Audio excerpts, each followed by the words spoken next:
for a potential second meeting with Russia's Vladimir Putin if the summit on Friday goes well.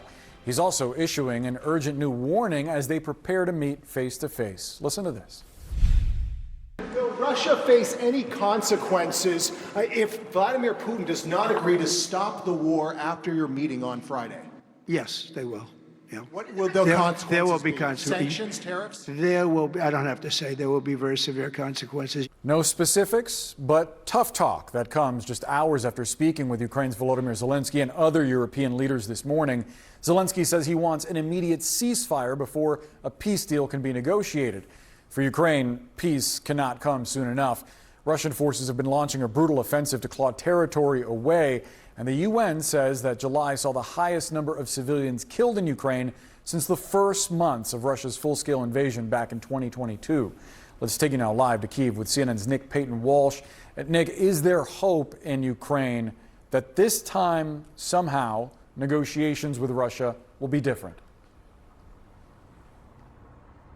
I think there's a desperate need for peace, but I think there's little hope that Russian President Vladimir Putin genuinely wants that. That has been the undertone of everything that Ukraine's President Volodymyr Zelensky has been saying over the past days, and borne out by Russian advances, Ukrainian intelligence about Russia preparing for further military maneuvers. Look, we heard from Zelensky today reaffirming that if any deal is struck, they do not want to give up, or they will not give up parts of the Donetsk region that Russia is now fiercely fighting for, that it's not managed to occupy by force, even if it's in exchange for a ceasefire. They and their European allies want a ceasefire first.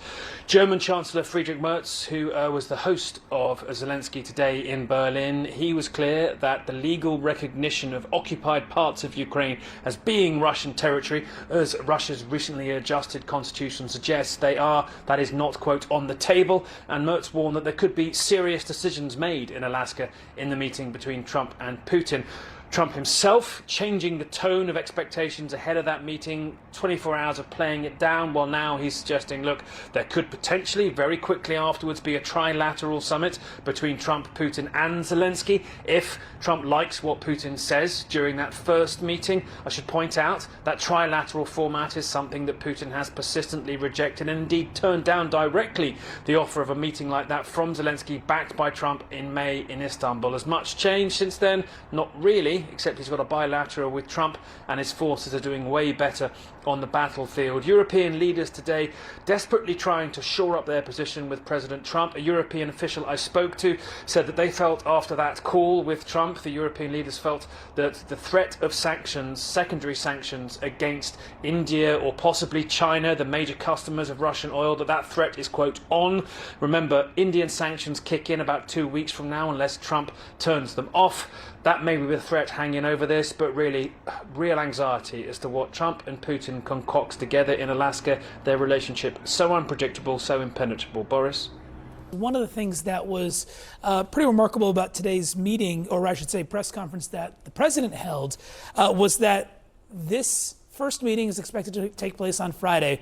But if it goes well, in his estimation, that the quote was, there is the potential for a quick second meeting that would be trilateral, which would include both Putin and Volodymyr Zelensky. What was your thought on that? Well, it's clear that President Trump and his team have begun to readjust after the substantial departure in their policy last Friday, when they went from major pressure on Russia across the board to Trump waiving the application of the sanctions following Putin failing to meet the August 8 deadline to stop shooting and opting for a summit instead, with painting a rather rosy what that summit could produce. There's a realistic readjustment, lowering of expectations, and even Trump pointing out correctly that, maybe you can't trust Putin, and if he's not going to suggest he's willing to make peace, we have to put pressure on him again. Ambassador, I wonder what you make of Trump, on one hand, telling European leaders that Ukrainian territory is not his to negotiate, but then telling reporters as recently as yesterday, or maybe the day before, I believe he repeated it yesterday, that there would have to be some land swapping in order to ensure peace, that Ukraine would have to give something up, that Russia might have to give something up, even though, if you hear from Kremlin officials, they are reluctant to say that they would give anything up. Look, this is a very good question, and it cuts to the heart of the whole matter. Trump has said for a long time that for there to be a peace, Ukraine needs to make concessions relating to territory. Russia needs to make concessions relating to Ukraine's security. Zelensky has made clear in his acceptance of several ceasefire proposals from Trump, he's willing to do that. Trump has rejected all of Putin has rejected all of Trump's ceasefire proposals and has not given any indication of willingness to compromise. I think that President Trump got so excited last week when there was the misreporting about the Witkoff-Putin meeting, and they thought that maybe the Russian position was changing. But it became clear as clarification was sought that Russia continues to reject all efforts at compromise and simply wants Trump to do Putin's bidding.